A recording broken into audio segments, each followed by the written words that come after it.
Malta,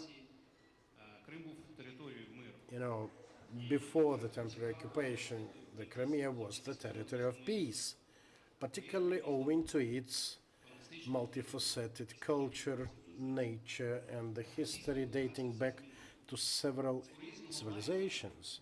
But the Russian occupation changed everything. They managed to change this cruise liner into a Admiral Kuznetsov steamy aircraft carrier. So we see there just militarization, weaponization, and more crimes happening.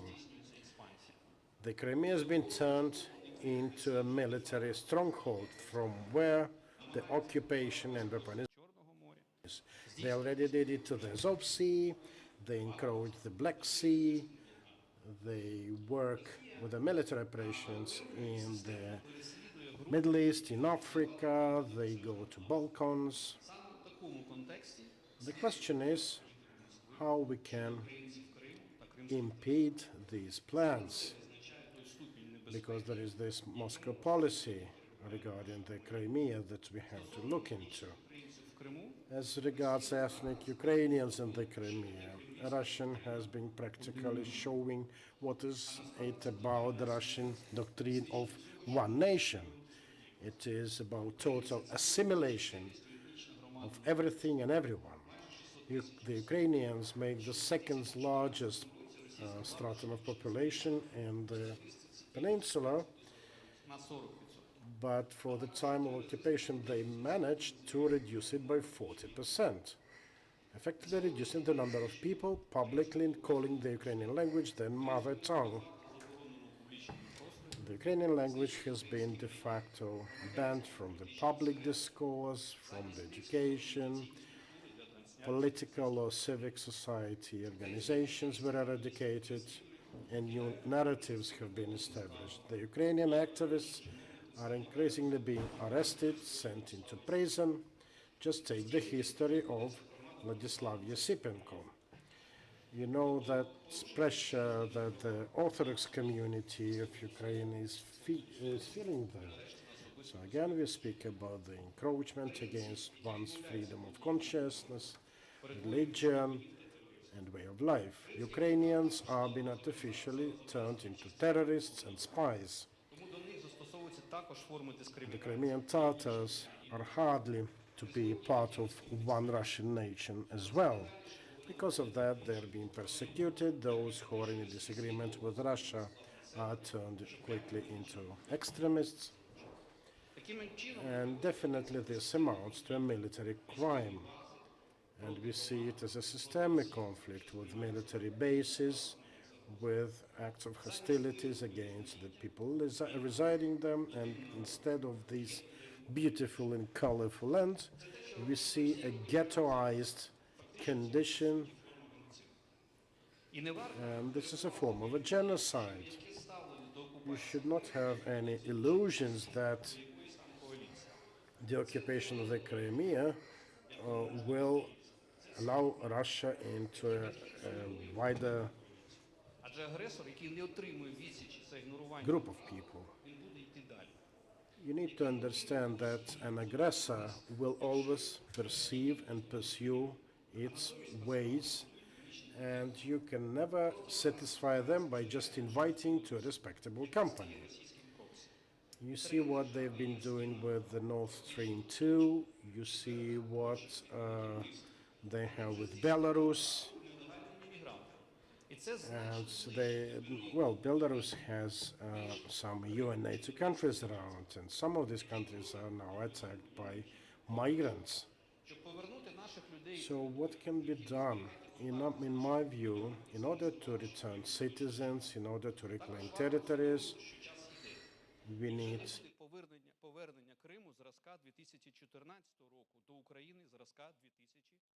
to the Crimea of 2014 or Ukraine of that time. There will be another generation growing in the Crimea without any reminiscences of Ukraine.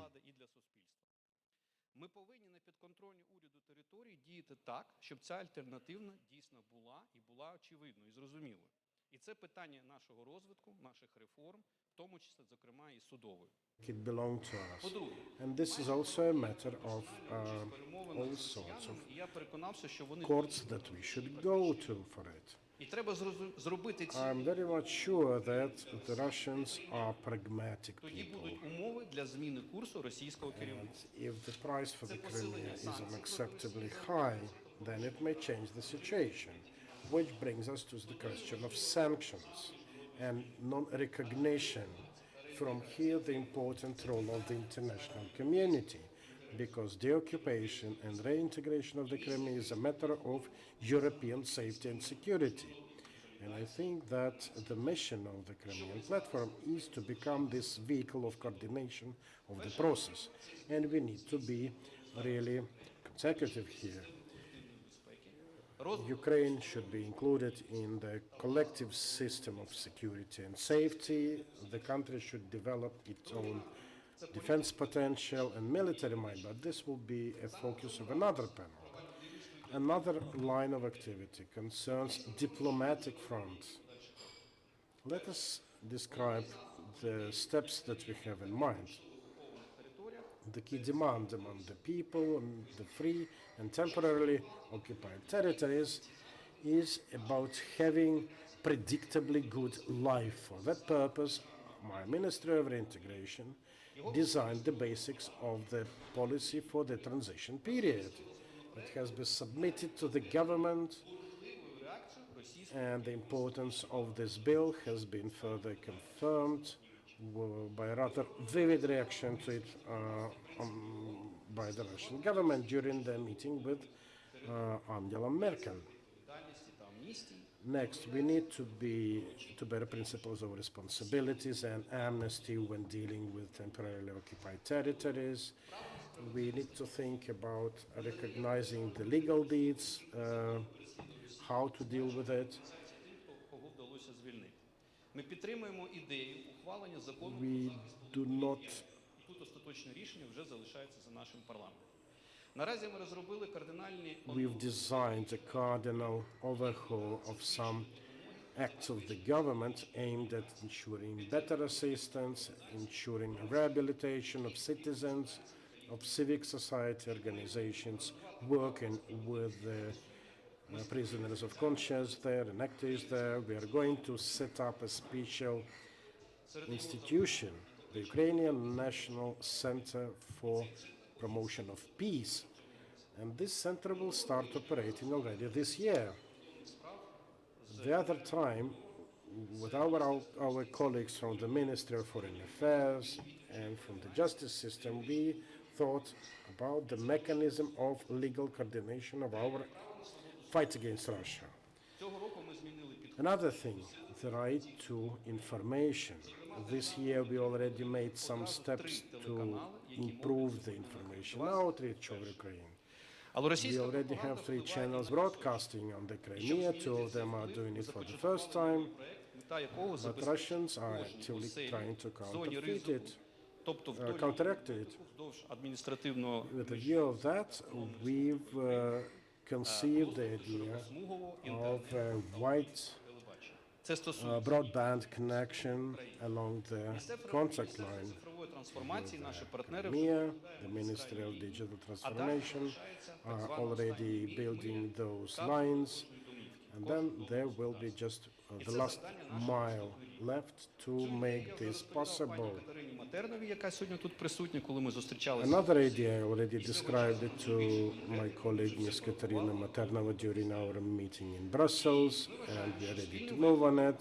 We think that Є вплив пропаганди з Москви на російську. the impact of Russian propaganda on Russian-speaking communities is a very important factor, Працював заради and this factor works also in the EU.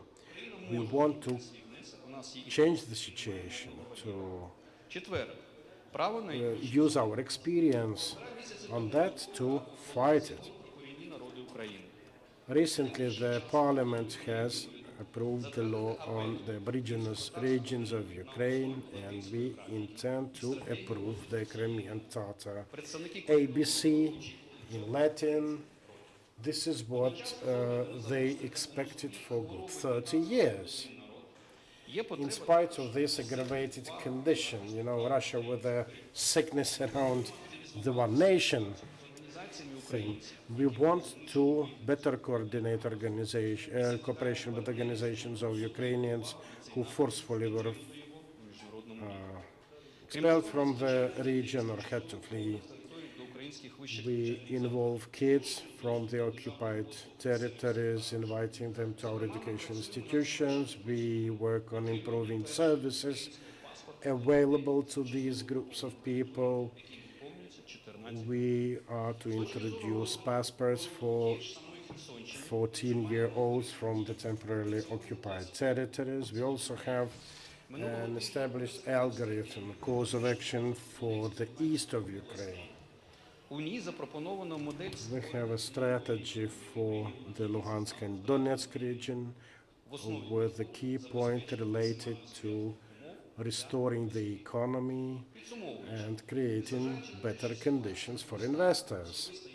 сповнений оптимізму. The situation is challenging, but I'm still very much optimistic because 35 years ago, everyone would think that the USSR was a machinery that would never be undone. And now, see, we are celebrating 30 years of independence. And I think this Crimean summit is a good indication of our readiness to fight for our future and freedom. Адміністративний And our colleagues, the Estonian Minister, Ms. впевнений. Kaljulaid and her colleagues, they visited the border cross point at Chongar to see how things have been unfolding there. На круїзний That way, we will reverse of the the trend, Crimean and Peninsula by this Russia continued aircraft carrier will be restoration of reversed territorial into a integrity nice of cruise Ukraine ship. as a pledge of international security in Europe and the rest of the world. Next, these days The we've been initiative of the commemorating President the of Ukraine, days a new of consultative and coordinating format, the members of platform victims of Soviet established. occupation. This is an Merkel international yesterday. platform initiated by Ukraine I think it's time to move in this direction. to set Thank you for your attention. I'm ready to take and your protect questions. the rights of Crimeans.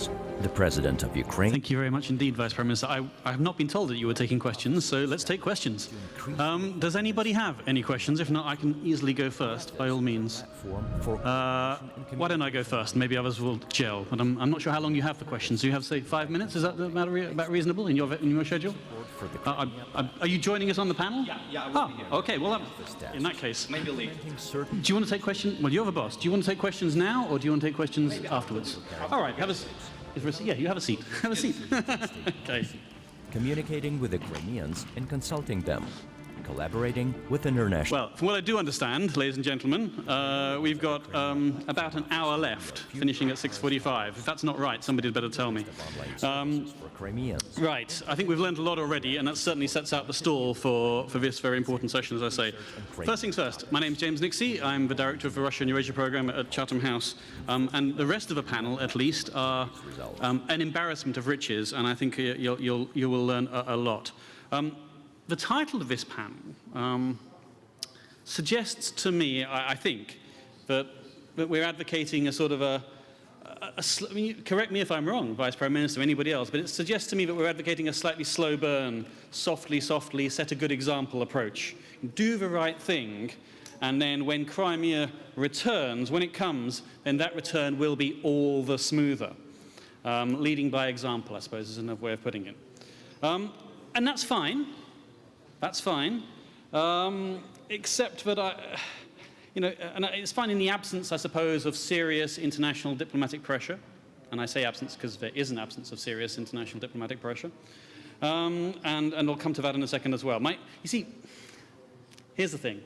My own broad view is that such is the complexity of the global challenge right now, global challenges, but it's just too much for the West. Yeah? We just can't cope. If you look at COVID and Afghanistan and climate change and Islamic fundamentalism and the obviously related threat posed by Russia, which is relevant to Crimea but not fully, and by China, then ultimately, this is gargantuan.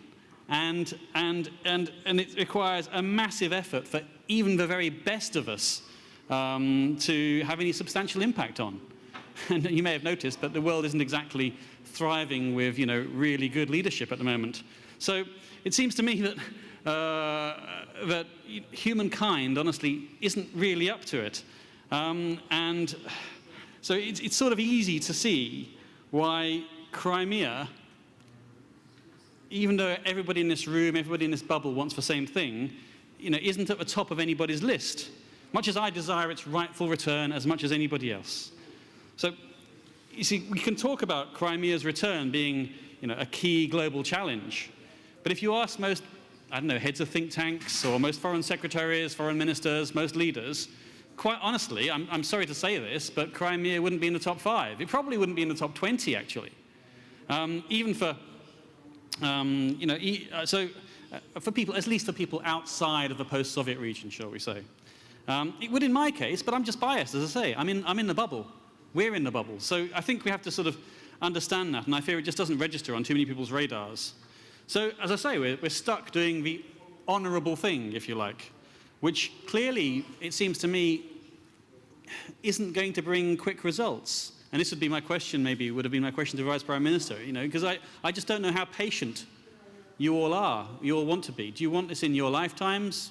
Is that acceptable? Or are you willing to wait for your children's lifetimes? Is that okay? Your children? And I honestly don't know, because maybe, you see, you know, ask the Georgians, how well is their policy going right now after, you know, since 2008? In fact, better than asking the Georgians, ask the Japanese. Maybe this is a question we can ask our Japanese speaker if he comes online towards the end, because it just seems to me that the return of the Kurili Islands, well, how long has that been now? 70 years, and you know, it seems, and frankly, the Japanese people have lost interest, which suggests to me that, you know, time and intransigence by Russia actually works, and then for patience doesn't work, which suggests maybe we shouldn't be so patient. If you shouldn't be so patient, then what? So if you want to try for quicker results, you need a variety of approaches, it seems to me. Not just this one of ensuring sort of better human rights for a wider region, internationalizing the region, et cetera, et cetera. You know, I'm meant to be introducing the panel here, and so I would implore the panel, I suppose, you know, not to dwell too long on the abuses well set out just now, and the well documented, available to, you know, anyone who wants to know. But I think that shouldn't be the point here. Instead, I would suggest to the panelists, respectfully perhaps, if we can concentrate on the merits and on the limitations of this approach of good governance, sustainable development, human rights. And by this I mean, you know, internationalizing the issue, I mean globalizing the region, combating the obvious demographic change occurring in Crimea right now, international working groups for how to limit or inhibit the expanding military base at Sevastopol, which again was just referred to, and how to combat other Russian tactics, like creating a pocket of supposedly loyal Crimean Tatars as a way of exposing others as extremists, and how to combat the issue of an obviously manipulated demography in Crimea. So forgive me for coming up with problems. However, the panel have told me they have all of the solutions and they can have this fixed within the next 45 minutes. I'm sure that they're known to you. I won't really bother introducing them in great depth, but we will start right now, if we might, with Katerina Mataranova, the Deputy Director General for European Neighbourhood Policy and Enlargement Negotiations and Head of the Support Group for Ukraine at the Commission. Madam, good to see you again. It's all yours for 5 minutes. I'll try and be speedy, ladies and gentlemen, because 5 times, what is it, 5 times 6 is 30, so, you know, we're gonna have to press through this. I've got an Apple Watch which I can just about work, so I'm gonna set my timer. Okay, over to you. Well, thank you very much, and it's really a pleasure to be here on such an important day. And I want to apologize in advance, because I'm a woman and I always start by apologizing. That's what we do on panels. I will have to leave at 6:15, and my colleague Tanel will replace me, so we will have a manel after I leave, as I noticed right now. But let me just make 3 points.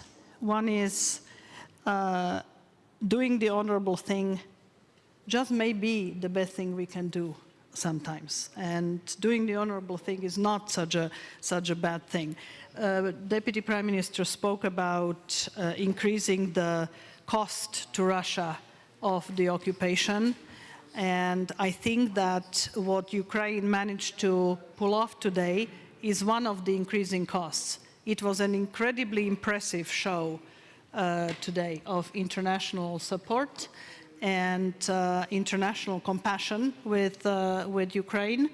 It was really an incredible morning sitting in the room and listening to really strong speeches from some not so obvious corners of the world.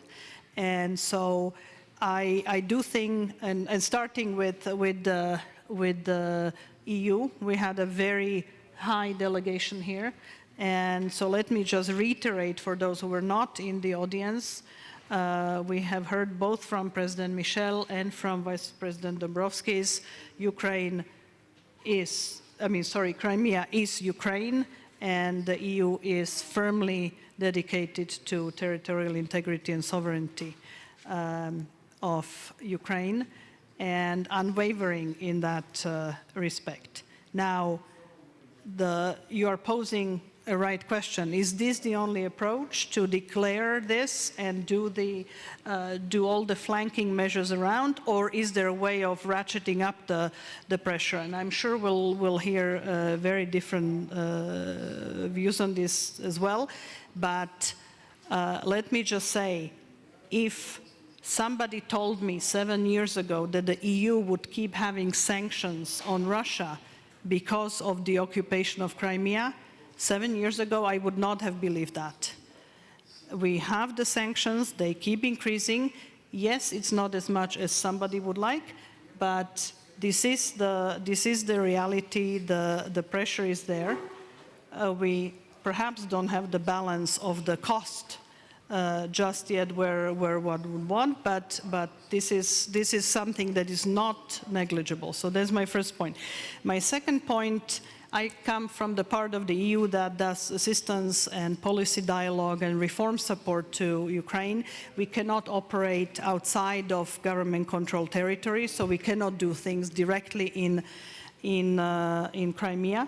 But what we try to do and what we have done over the last several years is really to support the human tragedy of this, and not only the humanitarian aspects, but also, very importantly, the media landscape and the propaganda that Deputy Prime Minister spoke about, supporting independent media, supporting local infrastructure, supporting psychological and health support to the people in the east of Ukraine, very much directly impacted by the annexation of illegal annexation of Crimea. And so this is an important part of the support, and which leads me to my third point, and that is that currently we are programming our next year multi-annual sort of next 7 years program for countries that we support, including Ukraine. And so I have been working with my colleagues on making sure that in every aspect of our support, we look at what we can do specifically for the east and southeast of Ukraine, and especially what we can do for the impact of the annexation of Crimea in that territory, very much including pushing for further integration of Ukraine into the EU in various sectoral areas, because that's something that will increase the resilience of Ukraine.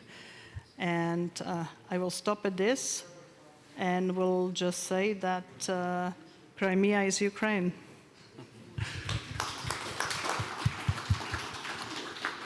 Thank you very much indeed. It seems that I'm perhaps the only difference between us, Katarina, if I may, is that you're slightly more optimistic and I'm slightly more cynical. When you say that it's not negligible and today is very impressive and you have the world leaders who've come and supported, then I suppose I just can't help but go back to my point that actually it's just not on people's radars as much as I would like it to be. I didn't think that I thought the support did come from predictable corners, and certain countries, including my own, are noticeable by their high-level absence and by the absence. And really, it's to me, they are embarrassed by it. They don't want to bring it up. It's awkward to them, and that's the case for too many leaders, I suppose. But I think I suppose there are merits to a glass is half full approach. Actually, you shouldn't be too downcast. Otherwise, you may just well pack up and go home. And you don't do that, and that's to your eternal credit. Absolutely, no. But I was just one sentence, if I may.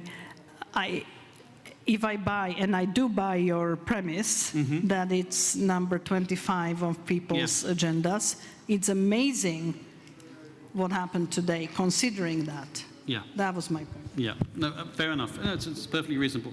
I'd like to ask at this point, because I know that Katarina has to go, in about 15 minutes, and I know she has an excellent replacement just waiting in the wings, but if anybody has a question specifically for Katarina, I feel I ought to bring that in right now. That would be useful. Anybody at all? Maybe not? Including anybody on the panel, perhaps? That's legitimate. Kurt, of course. Should have known. I don't know. Yes, there we go.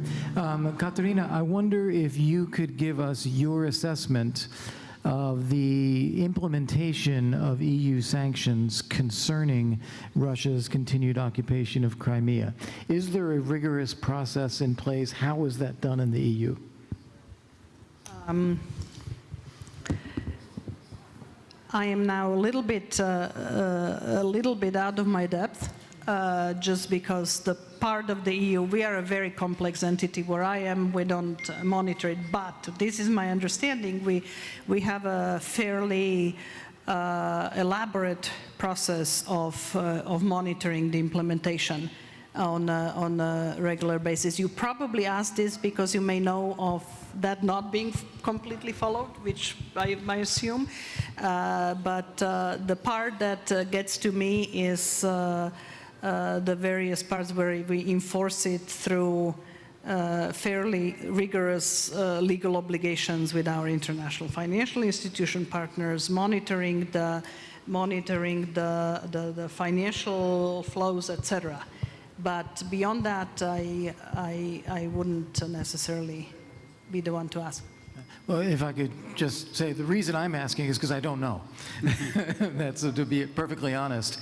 I have an impression that you could take a very aggressive approach to looking at European companies dealing with companies that deal in Crimea, or you could take a very conservative approach and say, well, we're only looking at the primary offenders, and I just don't know how.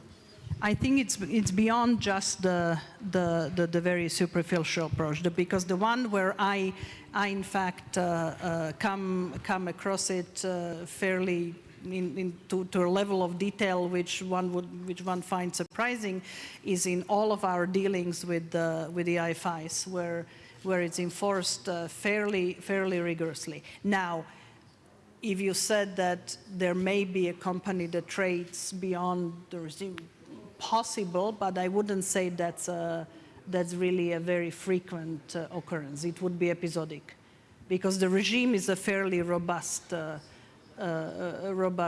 monitoring regime.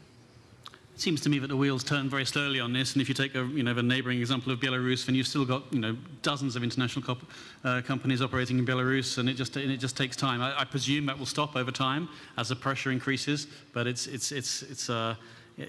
think for what it's worth, my view on the Commission is, please don't take us offensive, is it's very good at what it does, which is impose the law, but it occurs extremely slowly. That's the thing. So it gets it right in the end. Okay, let's move on, and maybe there'll be questions coming. Unless there's any more questions for Katarina? Yes, great. Yeah, please. I just want to continue on from what Kurt asked, was relating to sanctions. Because, Katarina, you said something around 7 years ago, it was hard to believe that these sanctions would last for 7 years. So my question is there still the staying power to continue these sanctions, to continue the ratcheting them up, or are you seeing a risk to a weakening of sanctions by the European Union countries? Not necessarily. I think that, and you heard today from the President of the European Council, which is ultimately the body that endorses the sanctions, a very clear commitment. So I mean, I I am impressed by the staying power and the fact that I don't see them waning right now because of the reconfirmation, and that brings me back. Yeah, I mean, for what it's worth, I think Russia has learned to live with the sanctions. Russia could live with the sanctions for the next 15 years. It would be the same. So Which brings us back to Minister's point about the willingness to increase the cost to Russia, right? I mean... yeah, that's the question, not maintain maintenance, because Russia has learnt to live with the sanctions. It can go on quite easily. I mean, I'm not saying its economy is in good shape, but it can go on quite easily. So either we, ultimately, the corollary of that is that maintaining the same sanctions now is actually you're almost advocating the continuation of the status quo as it is right now. That's what it is. Right, do we have our virtual speaker, is my question to my organisers in the form of Mr. Cara MacDonald. I do not know. There was somebody on screen a second ago. I do not, anybody tell me? If not, we'll continue with a sort of a live performance. Nobody knows. Yep, live performance, no virtual speakers. That is a shame, actually, but fair enough. In which case, sir, over to you. Actually, I should do a proper introduction, shouldn't I? So we have Laurenas Kasčiūnas. I totally mangled your name, which is why I didn't want to do an introduction, as you probably guessed. But this is the chair of the Committee on National Security and Defense of the Lithuanian Seimas. So over to you, sir. Thank you very much. Indeed. I also will have three main points. First of all, thank you very much for the invitation. Great to be here. I think it's a great start, great kick-off, and we all should think how to make this platform a success story. And here I have some proposal even. Also, I'm head of support group in our parliament of Crimean platform. We created it just a few months ago. We were in Lithuania preparing for this kickoff. So I know what such kind of groups already are created in Lithuania, in Latvia, in NATO Parliamentary Assembly. I think I urge our parliamentarians from different parliaments to do the same. And it will be awareness raising. It will be maybe put Crimea question in top 10, not in top 25. And also in the future we could link all these support groups in some international platform. It could be a good example for raising, bringing attention to this important issue and challenge. So this is about what kind could be the transformation and future of Crimea platform. Another thing is about, yes, I agree with you on this Crimea fatigue. There are, of course, some assumptions especially in the western part of the world, but it's very hard to resolve this question. We have such kind of fatigue in Eastern Europe. But Lithuanian and Baltic states example, we also had a fatigue for 50 years after Soviet occupation in 1940.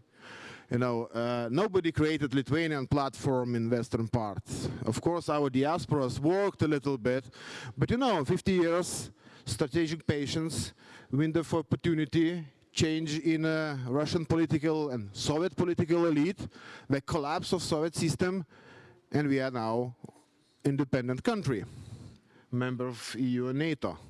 So, so it depends how you look at which angle. No, 7 years, not so much, You should be strategic patient and also work, hard work.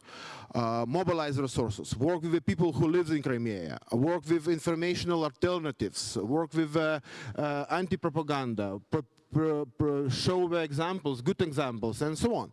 So, it's so... I think we have examples in the history, which you can bring the good direction for Ukraine in this case. And the third point, it's about when we talked a lot about costs. Of course, very important to maintain the sanctions, and Lithuania is, of course, #1 here supporting the sanctions.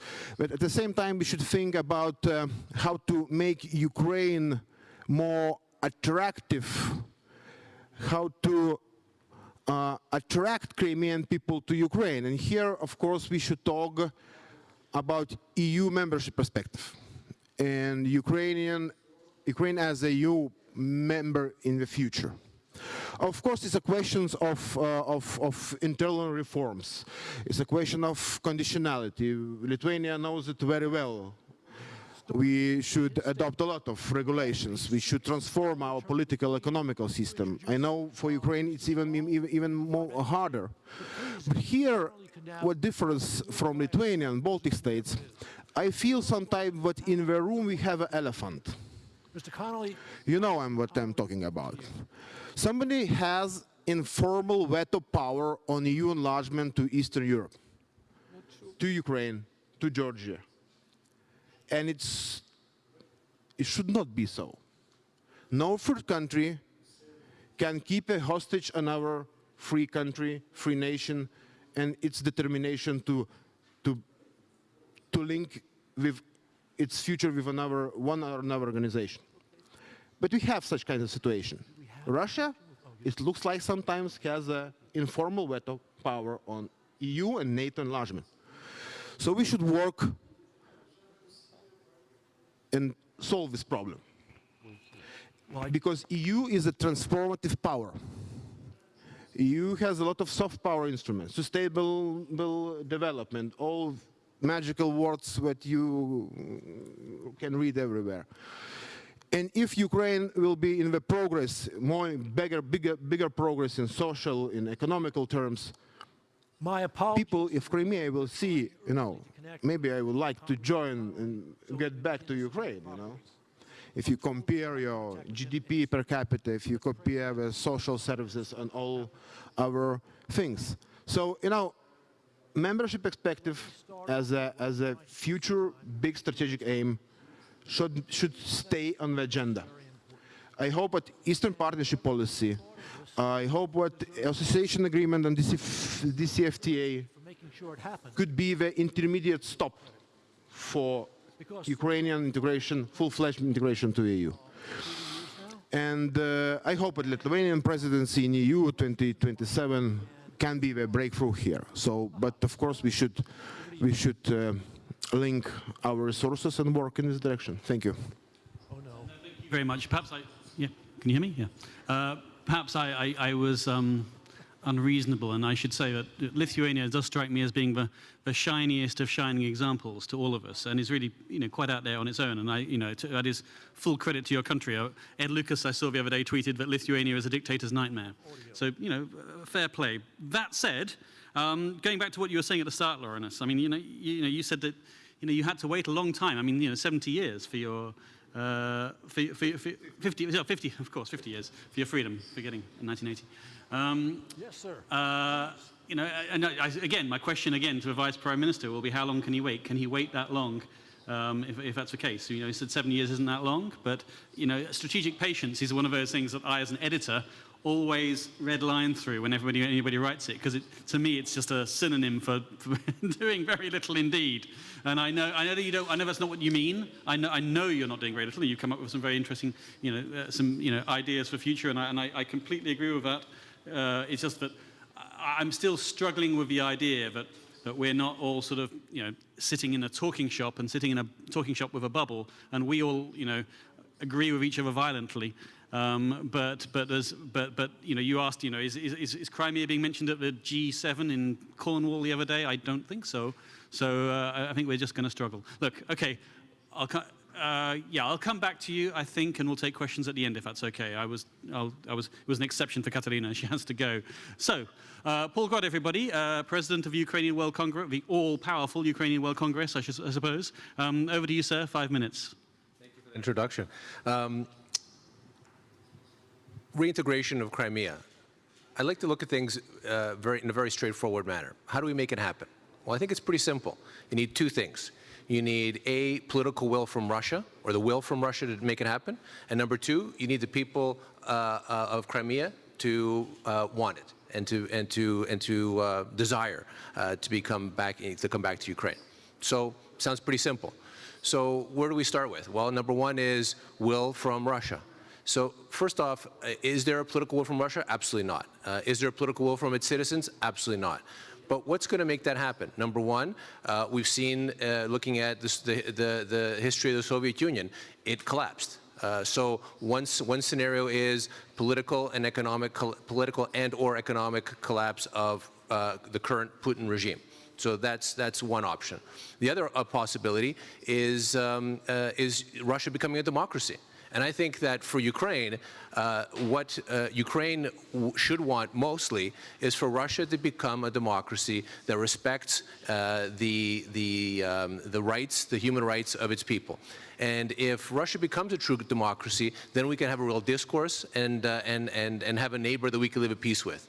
Both of which, these two theories are, today we're looking at and saying highly, highly unlikely.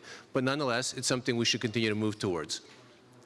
In terms of the Crimean platform and putting the pressure on Russia, I wanted to make a couple of points here. Number one, congratulate the organizers and the government of Ukraine for organizing Crimean platform. I think having a focus point, having an information point is absolutely critical. So we need to continue to solidify international support, making sure that it stays within the top 10 of policy priorities. Number two, continually clear policy of non-recognition. I continue to hear over and over again around the world, well, you know, maybe not. But this kind of forum, we have to be unequivocally clear and take a great example from our Baltic friends who have for 50 years led and I know from, you know, growing up in the diaspora and working very closely with our Baltic friends, that was the thing they continue to say over and over again. And so that kind of a strategy and that kind of a policy to be crystal clear and use those words is critical. And again, information. So we need to use all levers. So one is, in terms of information, is really critical, is for the world to know what is happening in Crimea, what is happening in occupied Donbass, what is happening to ethnic Ukrainians and ethnic Tatars in Russia today. That's really important. That seems to also have fallen off the political discourse. And we spoke earlier with Deputy Prime Minister Reznikov about that, and that's going to be one of the objectives of the Crimean platform, is to be that information source for human rights abuses, for political prisoners who are being locked up in Russian jails because they are Ukrainian in Crimea. So what are the levers? We talked about sanctions, escalation, but we also have to look at it just in both globally, but also in Ukraine. And often I find that often Russian business interests work too freely in Ukraine today. And so I would put the challenge back to Ukraine to look and seeing how they could be more active in their sanctions policy and encouraging others. We need to have a stronger, frankly, a Magnitsky Act around the world. And it's something that many of us have been advocating for, and to really target the human rights aspects of it, and identify those human rights abusers in Crimea and in Russia, and put them on this Magnitsky sanctions list. We also need, in terms of this whole non-recognizing any officials in Crimea. Crimea, as we know, the Russian Duma is having elections in the fall, and there will be elected officials elected in Crimea. We should have a very clear policy with all of our allies and international community not to recognize those members of the Duma that are elected from Crimea. We should be ensuring that passports that are given, Russian passports that are given in Crimea and the occupied territories, are not recognized. So those are very tactical things that can be done, but we have to think very practically around those tactical things. I just want to touch briefly on human rights abuses, because it's really critical around shining a light on these human rights abuses, because quite frankly, the international community doesn't see it. It has to be looked at as a package. It's Crimea, it's Donbass, and it's Russia. We're seeing continuous abduction, torture, assassinations, evictions, prosecutions, political prisoners in Russian jails, and that we have to shine a light on that and continue to shine a light on that. We have to shine a light on the ethnic cleansing that's happening in Crimea. We see that both with the Crimean Tatar people, but even and also with the ethnic Ukrainian people. We see how many ethnic Ukrainians have left or are being strongly assimilated in Crimea. just a couple of little stats. When we look at the number of churches, the Orthodox Church of Ukraine before the occupation had 49 churches. Today they have 7. The Ukrainian Catholic Church had 11 churches. Today it has 5. There are no more Ukrainian schools in Crimea. There are no more Ukrainian publications in Crimea. There is an ethnocide happening in Crimea, both of Ukrainians and Crimean Tatars, and that's something we need to make sure the world understands. And that's not only happening, by the way, in Crimea, it's happening in Russia. We've seen the Ukrainian World Congress was banned, is considered an undesirable organization. Recently, the Duma passed legislation which gives criminal responsibility for having any relationship with the Ukrainian World Congress and other undesirable organizations. So all of our member organizations in Russia, because Russia has the largest Ukrainian community in the world, had to withdraw their membership from the Ukrainian World Congress because their leadership was facing criminal prosecution. That's the kind of information that we need to continue to highlight globally. That Russia is being a bad actor at home and in the occupied territories. So in conclusion, number one, information campaign. We need to continue to make sure that it continues on the world agenda, and that's why the Crimean Platform is an excellent resource for that. We have to try to build democracy in Russia, but also we have to be tough on Russia. Just to the earlier point around somebody's mentioning that they have an unofficial veto power. We have to stand up to Russia. Russia knows how to play the game. They push the international community, and we back off. And Russia understands one thing, and that's strength. And that's what we really need to do, is show strength to Russian aggression. We have to engage the people of Crimea. Again, we want to make sure that they understand that Ukraine is their home and make them feel welcome at home. And just in conclusion, Crimea is Ukraine. So thanks for your attention.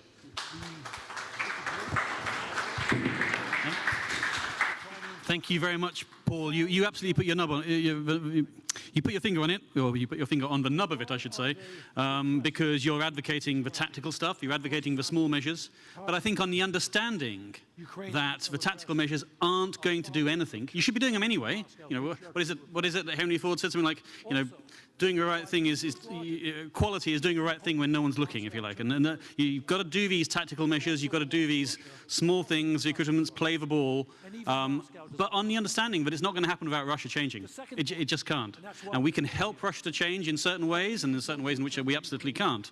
But, you know, again, ask the Japanese. Russians don't give up territory. that's history for you, and it will only do so when you have a change of system in a Russia unlike any Russia we have ever seen in our lifetimes. 3 summers ago. So, I agree with you, but I think the upshot of what you're saying, Paul, is actually rather depressing, because it's whatever we do, actually it's not going to have any effect on Crimea's return without not just a change of leadership in Putin, but actually probably a change of system. And if I'm honest with you, that's actually a rather depressing conclusion. I'm sorry.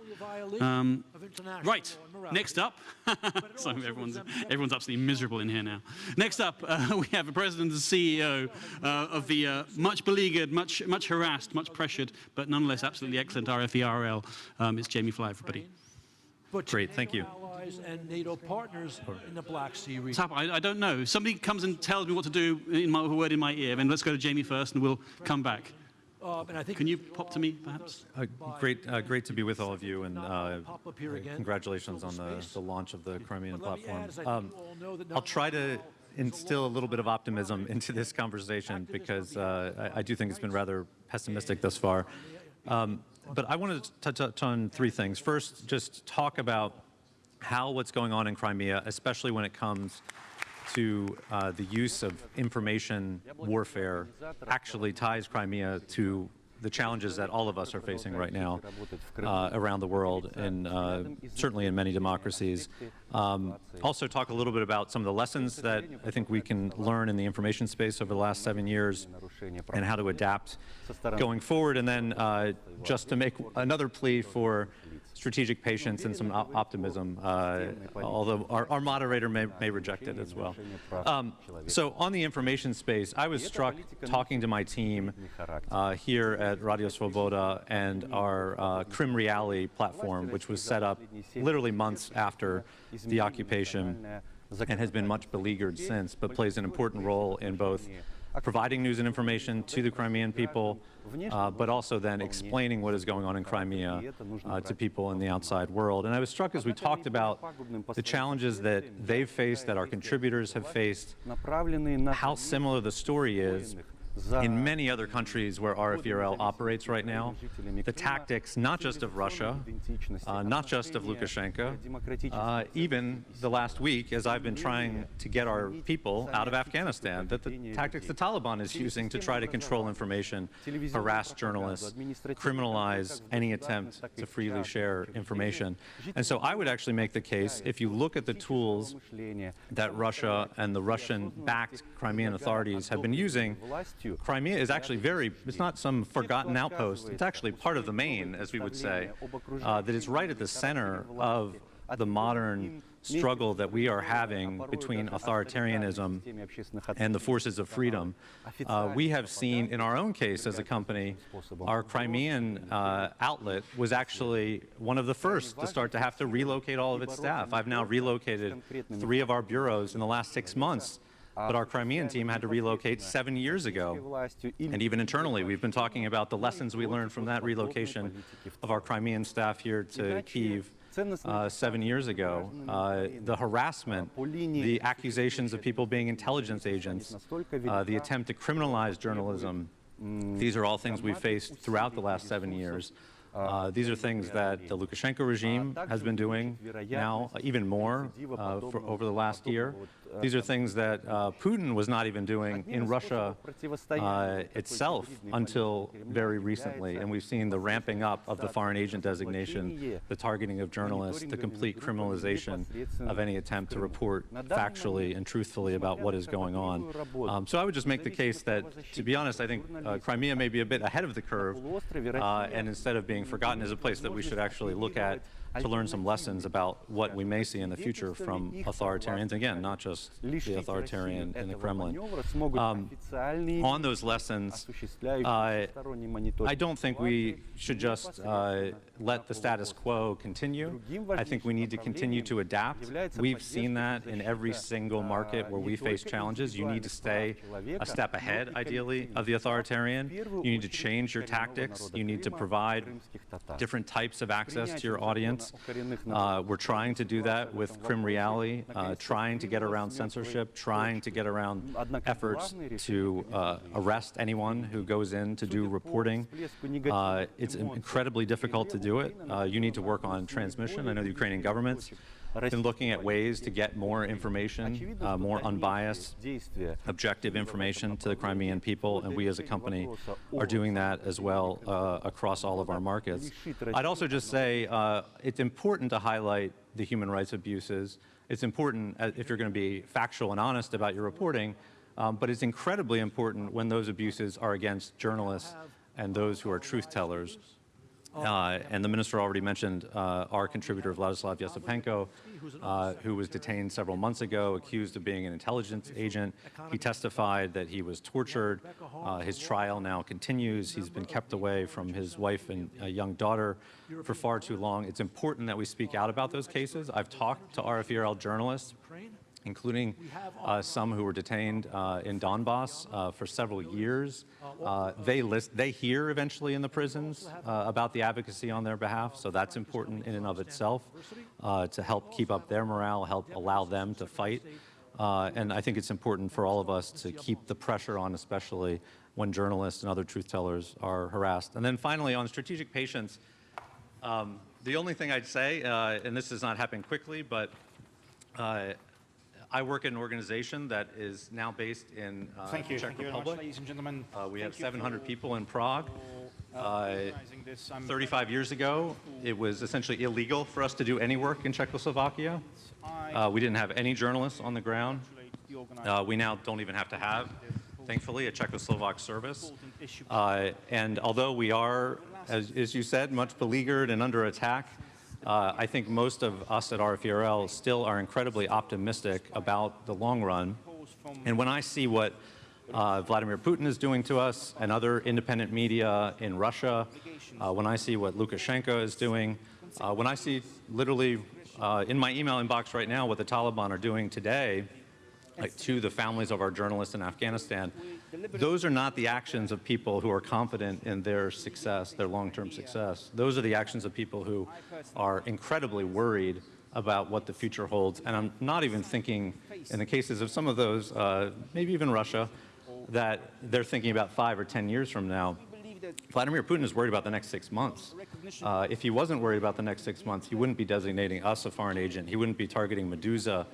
Lukashenko is worried about the moment. He's not even sure he's going to retain control for another year. And so I just end on maybe that more optimistic note. I think we have much more power in our ability, especially to deliver results, especially if we focus on how these challenges are not necessarily all unique, that this is part of a broader struggle that we've been incredibly successful with in the past, including here in Ukraine. And finally, that was proven for me just today when I met with 4 of my Afghan journalists, the first 4, by the way, that we've been able to rescue. And they were not rescued. Our friends in Moscow would like to think that all our journalists would be whisked out on a U.S. military plane. They flew out on a Ukrainian military plane here to Kyiv. They'll go on to safety in Prague with their families.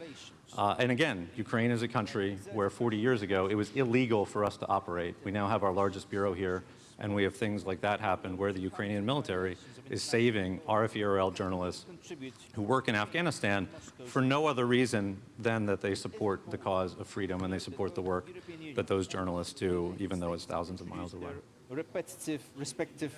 Thank you very much indeed. I'm not joking. I genuinely appreciate you taking on the chair's pessimism with that very reasonable optimism. But when you say that your journalists are optimistic in the long run, I mean, I suppose honestly where you and I disagree, honestly, is that I don't think Putin is worried about the next 6 months at all, for what it's worth. Now, that's a longer debate. It's a very interesting debate. But for what it's worth, I think he's sitting pretty comfortably in the Kremlin, and we make his life quite comfortable. And we certainly don't we don't go out of our way to make it particularly uncomfortable, sanctions debate notwithstanding. And whilst I kind of, look, believe me, I mean, we will amplify. I understand your points on your journalists and what you've done, what you've attempted to do, what you've managed to do. And again, RFE/RL's achievements are undoubted. But it nonetheless seems to me that although, obviously overall progress, scientific, as well as political, is linear, it often takes 2 steps forward, having just taken 2 steps back, having taken 1 step forward. And we do see that in Belarus, and we do see it in Afghanistan right now, and we absolutely see it in Russia right now, and because that's having an effect on what we see now. But sorry, I'm obviously come at this from a specific angle today, and it's important that you do what you do. But anyway, we'll come back to it. With Kurt's indulgence, Kurt, you were absolutely right to point out we are joined, I am told, by Tom Selinger. So if you raise your hand, can you hear me? Yeah, that's fantastic. Tom Selinger is the Director of the Office for Europe, Human Rights and Labour. And I'm sorry, I didn't know what was going on. I was informed with amazing technological help of a piece of paper. But I didn't want to introduce you as Cara MacDonald. I thought that would be inappropriate. If you can, let's see if we can hear you. And I'd like to extend the same opportunity of 5 minutes to you, sir, as I have to everybody else. I hope you can join in the discussion. Of the peninsula. Great, thank you so much. Can you hear me okay? Can we turn the volume up a bit, please? Okay. Of occupational Russia. There we go. Let me maybe it's your volume, maybe it's ours. I'm not sure. Crimean Tatars. Okay. How about now? Is this a little better? Can you live with that? Yes. Yeah. Let's try it. Try it and maybe speak up a little, if you don't mind, sir. Unlawful detention. Okay. Sure. Happy to do so. Have since become. Thank you so much for this opportunity. For the last 7 years. I'm here on behalf of Cara MacDonald, who's our Deputy Assistant Secretary for Democracy, Human Rights, and Labor. Cara also covers Afghanistan, so you can understand why she's not with you here today. As many speakers have mentioned, competing priorities out there. In line with the rules and norms that constitute the bedrock. Let me just take a moment to repeat U.S. policy regarding Crimea and add a dose of optimism, maybe, to some of the other speakers, what they've said.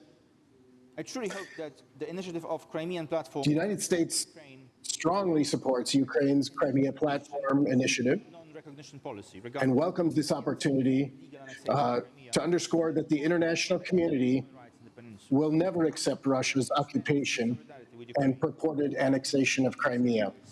Let me stress We'll continue to stand in solidarity with all Ukrainian citizens suffering under Russia's abuses. we do not This is a temporary occupation, recognize and we will stand steadfast until it ends. We can't afford to be pessimistic. Russia's armed seizure of Crimea constitutes one of the most brazen affronts to the international order in recent history. Russia's occupation and attempted annexation of Ukraine's sovereign territory has been widely condemned by the international community, including in resolutions adopted by the UN General Assembly every successive year. The United States reaffirms our steadfast support for Ukraine's sovereignty, independence, and territorial integrity within its internationally recognized borders, including its territorial waters. As I mentioned, I'm from the Bureau for Democracy, Human Rights, and Labor. And so I'd like to just focus on the human rights issue for a moment. We've been appalled by Russia's severe restriction of the exercise of human rights and fundamental freedoms in Crimea in an attempt to suppress all dissent. Russia's occupation authorities continue to harass, arrest, and prosecute activists, journalists, and members of civil society simply for expressing their opposition to the occupation or for being a member of an ethnic or religious minority group on the peninsula. And the fellow members of the panel know this all too well. At least 100 Ukrainians, the majority of whom are Crimean Tatars, are held by Russia as political prisoners in unacceptable conditions.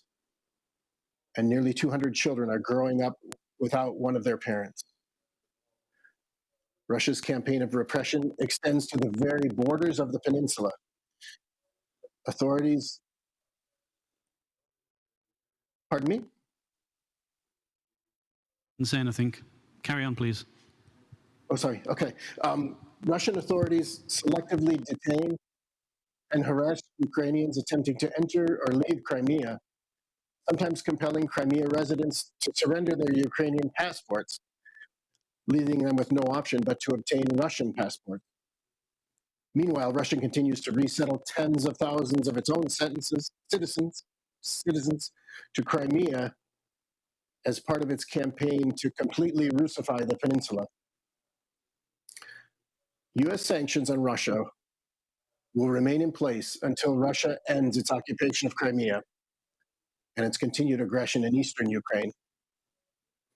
In addition to our sanctions against those operating in Crimea, we will continue to use sanctions to impose costs on individuals committing human rights abuses there. We've sanctioned the heads of the major repressive agencies of the occupation authority, people like the head of Russia's Federal Security Bureau and Russia's Prosecutor General in Crimea. We've also sanctioned specific security officials known to have personally detained and severely abused Crimean Tatars. I'd like to commend Ukraine's government for working with civil society to achieve the adoption of the strategy for Crimea's deoccupation and reintegration and the passage of the law on the indigenous people of Crimea this year. We also salute the efforts of government and civil society to collect evidence of human rights violations and war crimes, document, investigate, and tell the truth about Russia's abuses in Crimea. There will come a day when those who commit such abuses will be held responsible based on the documentation collected. Just as the United States stood by the three Baltic states during the dark decades of Soviet occupation, so too do we stand unwaveringly by Ukraine in rejection of Russia's purported annexation of Crimea. Russia seeks to isolate the people of Crimea from the rest of Ukraine, and in fact, from the rest of the world. The international community should help Ukraine do all it can to combat this isolation and maintain strong ties with its population in Crimea. We must support efforts to facilitate free flows of information into and out of the peninsula, invest in programs to support Crimean, Tatar, and Ukrainian languages and cultures, and ensure that new generations of Crimeans have access to Ukraine's education system and can contribute to its political and economic life. For example, through USAID, we're proud to support the Ukrainian government's and civil society's efforts to facilitate access to education for youth from non-government controlled territories in eastern Ukraine and Crimea.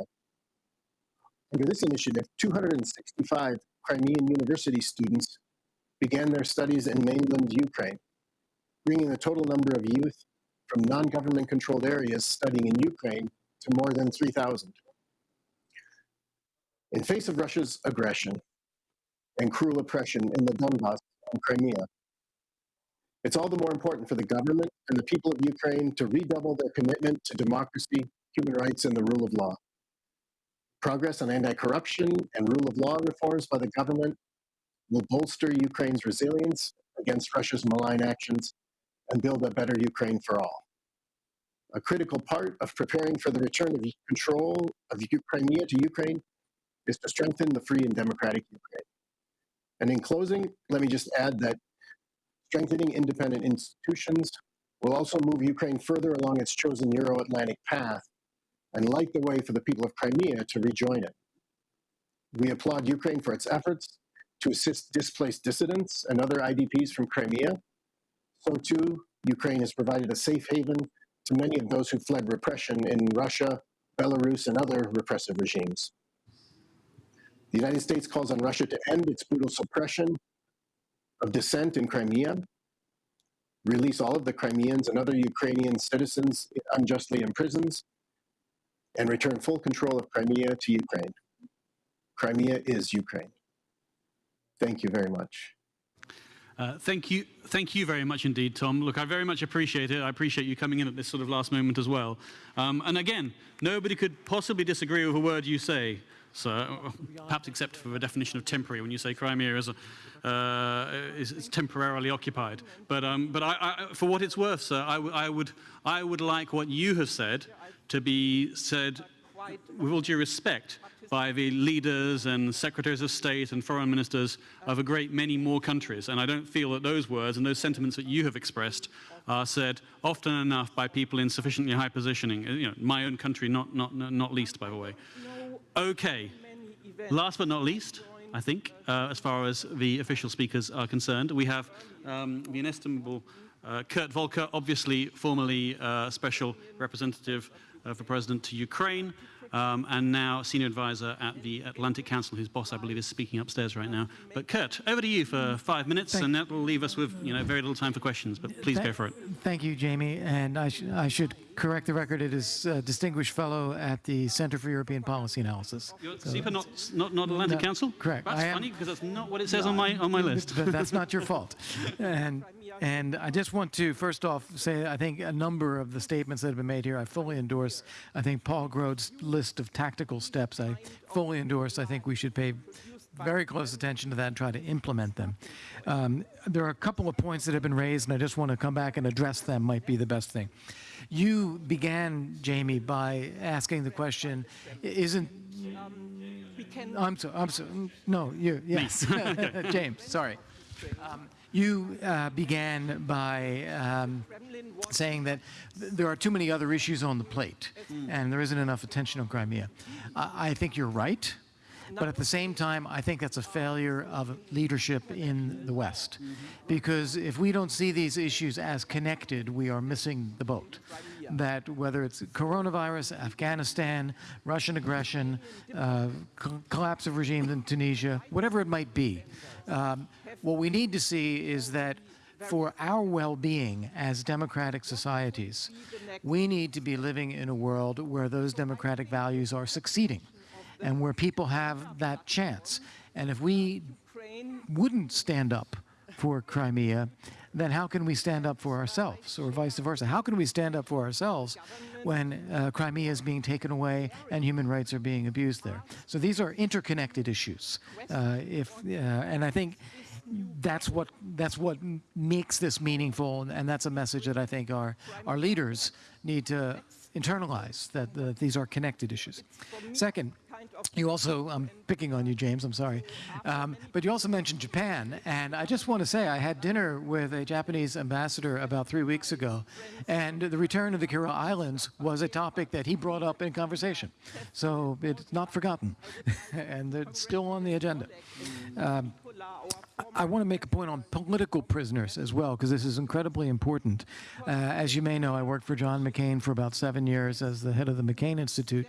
He was a political prisoner himself for 5 years in Vietnam, and I was with him on many occasions when he met people who had been political prisoners, and they said exactly what has been said here.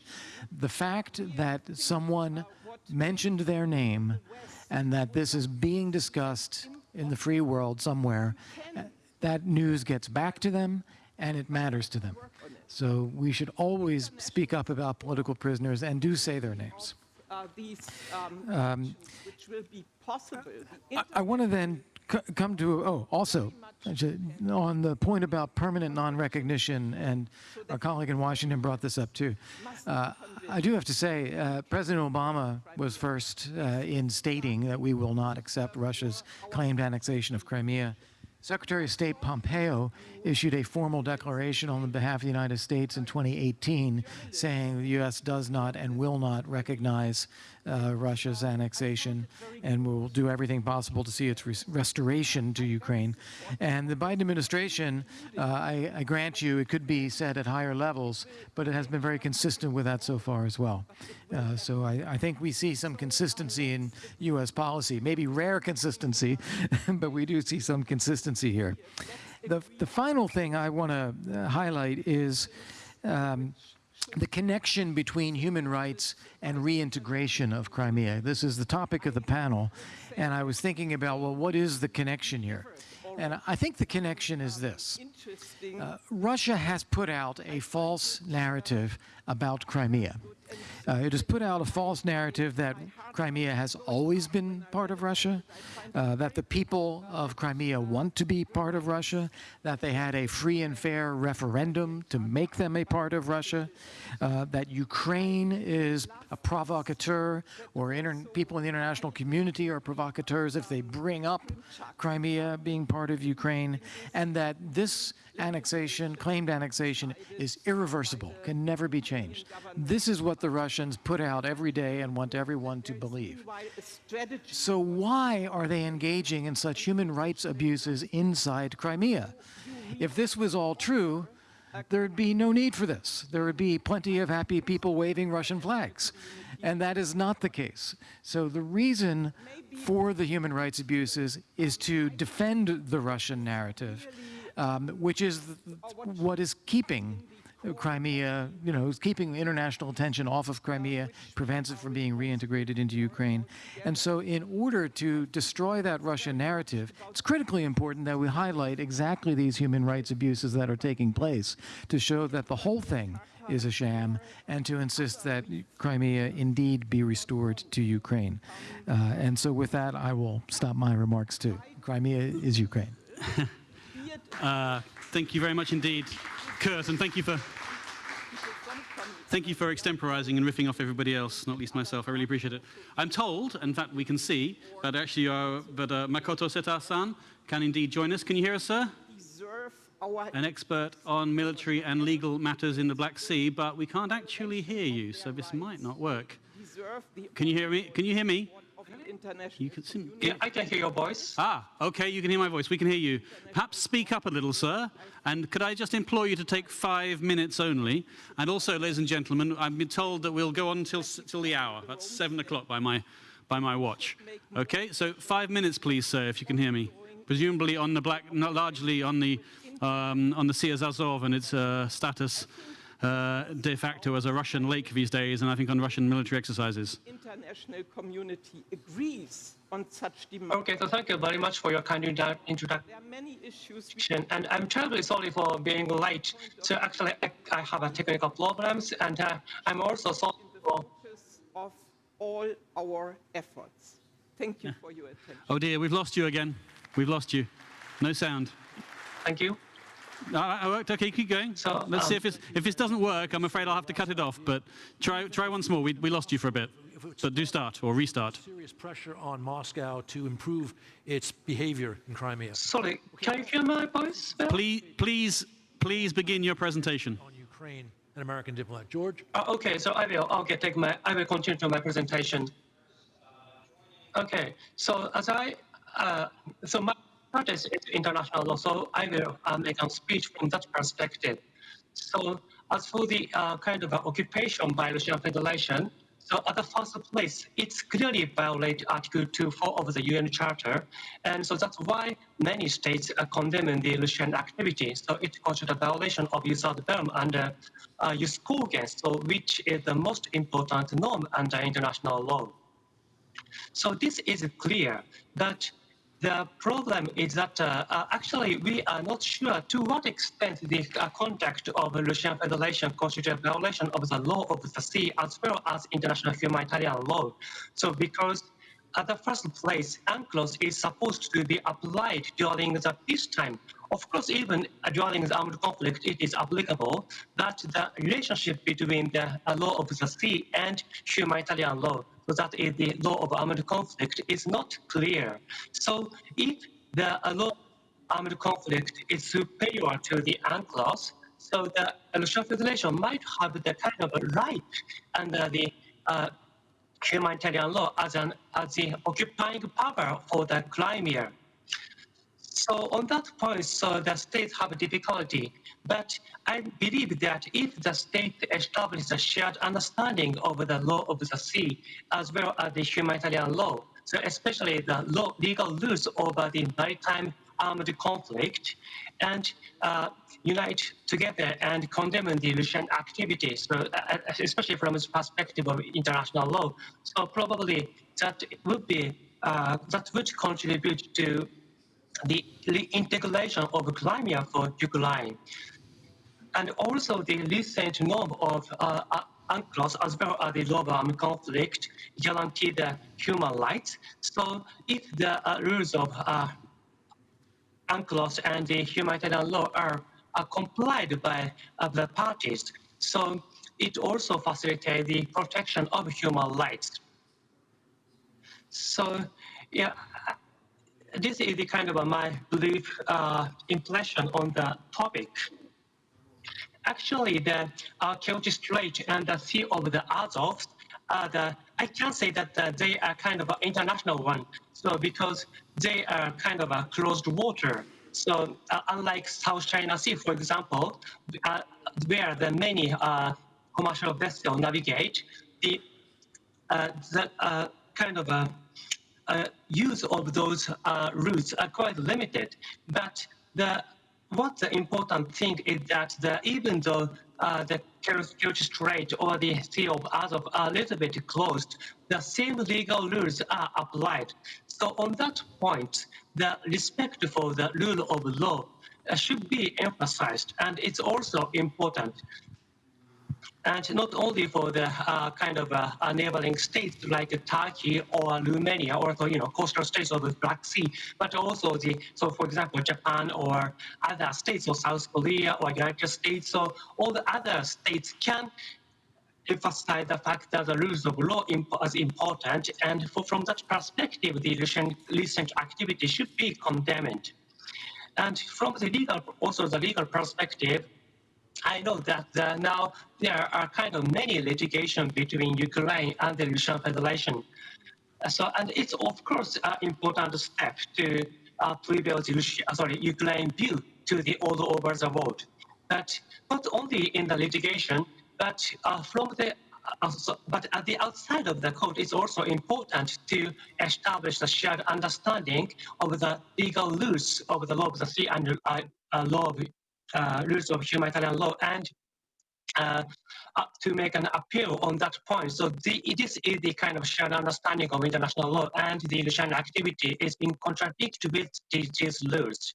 So those activities is a kind of very important for Ukraine to make a good relationship, and also for realizing the integration of Romania. So can I ask you to wrap up your remarks? Again, I'm really sorry for making a kind of causing problems. No, not at all. Thank you very much indeed, Makoto-san. I really appreciate it. Thank you for your, your particular field of expertise to add to this dimension. Ladies and gentlemen, we've got about 8 minutes, it would seem to me, since we've got this end of our cut-off time, which means questions from the audience and I think from me. So I'm looking at the audience. If you have a question, that's great, sir. Thank you very much indeed. I'd very much like to bring the Vice Prime Minister back into it with my own question and abuse the right of a chair, and then I'll come to you, sir, and anybody else, but please get your questions up early. So, sir, you've heard a lot. You've been listening very patiently for the last hour and 15 minutes now. And I'd just like to ask you, I think I might have mentioned it at the start, this question of patience, because I'm not really sure what it is that you expect, sir. What are your expectations, and what do you? I know what you want to happen. You want Crimea to return tomorrow. I know you don't believe it will return tomorrow. You said so. It won't happen next month or next year. But that said, somebody, Tom here, called it a temporary occupation, and I'm sure and we all want to say this, absolutely, but there's a certain reality. And so I'm asking, so my question is it's almost a personal one, which is, what is it that you think is going to happen? All of the excellent ideas that you've heard, the reality of Russia as much as anybody else in this room. So I just want to, if I can, ask this of a politician, some honesty about what it is that you expect, not what you want to happen. In terms, because we've had this sort of big pessimist-optimist debate today, where I've been playing the cynic the whole time. There's been a bit of jokey play on it, and fair enough. But I don't think the optimist-pessimism debate is as interesting as what it is that you expect to happen, and with the limited means that we all have, bearing in mind that Russia doesn't give up territory. That's the question. Decades ago, it's difficult to distinguish it that much. Чути? Дуже дякую за запитання. Я дійсно вважаю, що Thank you for a question. I do think that we have friends of Ukraine here, and I have to be frank. Really, as with friends, your question is, are we ready to wait? How long are we ready to wait? Can you be strategic waiters if you want? Yeah, well, we are realists. We know realities of life, but we are not going to wait for a single day, because we will start with changing our country the very next moment after the platform. The biggest mistake of Ukraine in 2014 was when it was convinced that you can negotiate with Russia. We can negotiate about Donetsk and Luhansk. Because of that, the Crimea was not on the agenda. They never mentioned it. І наші німецькі, французькі друзі. They thought that, well, if we speak about it, Putin will just leave the room and no negotiations will follow. And German colleagues seem to support that we should be you should be careful about it. Вам треба реформи для того, щоб потрапили до НАТО. And now when our friends, colleagues say that if you want to join the EU or NATO, you need to promote reforms. Реформи для нашої країни, для It's not for EU, for NATO that we need these reforms for. We need the reforms for our own sakes. We've been fighting Russia for 7 years, and we've been doing reforms for that time. Not many countries, particularly in Europe, have been doing this. And I would really invite our partners to be as frank and open with us as we are with them.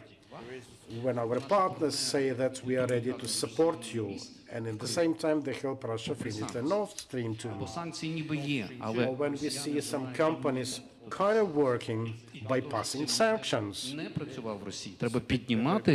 when we see the Russians have already immunity against the existing sanctions, and sanctions need to be harsher.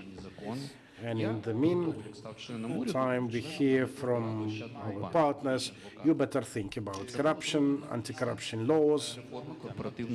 I do remember the time I worked in a bank, and it was the time when corporate governance was introduced, and responsibility was introduced.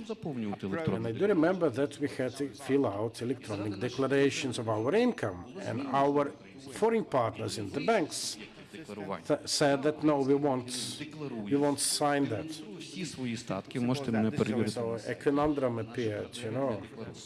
People from Ukraine would say, okay, I have to declare my property and my income, and my foreign partners don't have this burden. So it's a bit unfriendly for a friend, you know. So, but I think, again, the matter of survival is one's ability to change. This is the law of survival, and we will be doing that with a clear vision that the Crimea will return to Ukraine, and there will be a Ukrainian flag in Yalta, in Lugansk, in Donetsk. The question is rather how soon or how late it will be. When I talk to representatives of the Japanese embassy, discussing the law on the basics of the policy, I heard from Japanese embassy representatives, bravo, we would love to have it time ago. So this is, I think, a quite friendly reaction to what we're doing. So as I said, since we're finishing in 3 minutes, then I've got time for one question. You were quickest, sir, the gentleman with a very attractive babushka there, yes. Please, you have the floor. If you, somebody, can somebody get this guy a mic? I think you need a mic. Take mine. Can somebody, thank you.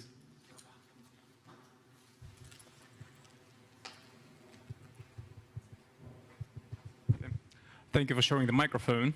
My name is Alexei Plotnikov, and I'm a human rights lawyer working for several human rights NGOs. My question concerns human rights because this is a human rights panel and the narratives, the issue that was addressed here. The most recent development in the human rights case in Crimea is Russia's submission to the European Court of Human Rights. And this is a very unexpected development because normally Russia acts as a respondent in human rights cases, in interstate cases in the European Court of Human Rights, between Georgia and Russia, between Ukraine and Russia. But here in Crimea, it is Russia that decided to turn Ukraine's own weapon of human rights against Ukraine itself. So to your opinion, isn't Russia trying to turn back the tide here and impose its own narrative of human rights violations caused by Ukraine as a weapon against Ukraine's effort, including this platform? And to your opinion, would this attempt be effective? Thank you. It's a tough question and perhaps needs somebody from, a lawyer from the council rather than any of us. I do understand. It's an important point. Okay, maybe in that case, as we can't answer your question, which has defeated us, sir, I can take one more question. Others had questions? Yes, gentleman right at the back. Can you pass the mic right behind you? Yep. You're going to answer the question? You're not a lawyer, I know. Okay, hold on, sir. Yeah, please. Okay. I happen to be a lawyer, and just besides being a member of the cabinet, it's very nice for Russia being kind of ready to use the same weapon. It's very nice for them to go into Strasbourg court. The Russia that tells in its constitution that do not respect the international law. This Russia goes to an international court with a case against Ukraine. How happens that they do respect the jurisdiction of the Strasbourg court? I think this is a good case to be used for the benefit of Ukraine. I do know they've been writing it for some years in Russia, and they were not quite sure how or whether they are going to submit it. But now they have the priority of the so-called St. Petersburg Legal School, they say, in this vein. But I think we will overcome them. We have now gone way over time, so I'm sorry, I'm not even going to allow that last ever question, but I was told that we have to finish on time, so I'm very, very sorry. Look, it's been a great panel. Thank you very much indeed. I'm sure you can watch and re-watch it at ad infinitum because it was really, we got a lot out of it. Could I just say, listen, let me just say, but to begin with, I'm sorry for my cynicism, but it comes from the idea, I think, that as Ruth Bader Ginsburg said, that dissent speaks to a future age. Or if you think about it another way, as a philosopher once said, that philosophy triumphs over past evils and future evils, but it has very little to say about the present. The present defeats philosophy.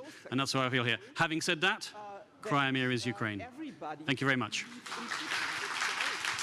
Towards Putin are planted in Western society. So there is no easy game for Russia to proceed with what they have started in 2014. And what I would like to add to what Mr. Fukuyama just said, so the Germans also understand that Russia follows big interests with the occupation of Crimea.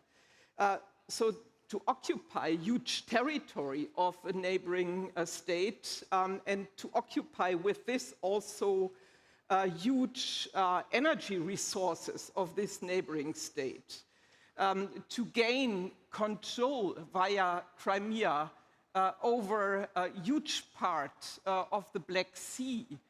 These are tough interests connected to the occupation.